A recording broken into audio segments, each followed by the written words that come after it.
I've got to separate myself from this.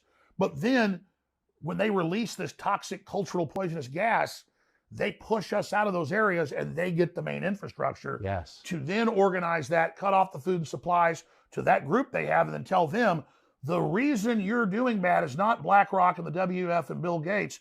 It's all those evil people in the countryside. They're all white supremacists and terrorists and racists. Let's go get them. Because the last group they don't control is rural people that are self-sufficient. And so I get going to the countryside, protecting your children. That's the holy grail.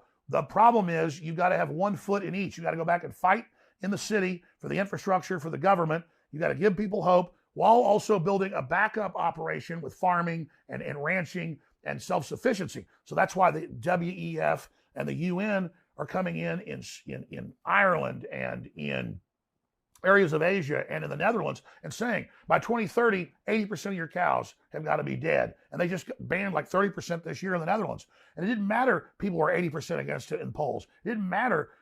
They sent the military in against the peaceful farmers that were just protesting, just like the peaceful truckers in Canada got brutally attacked. And so they're all WEF globalist alumni that the big banks on record brag. They've penetrated the cabinets, to quote Klaus Schwab. They've put their operatives in to cut off our energy, demoralize us, release the hardened criminals, put the political activists in prison, continue to cut off the resources to make an angrier world. Klaus Schwab says, we're going to make the world collapse.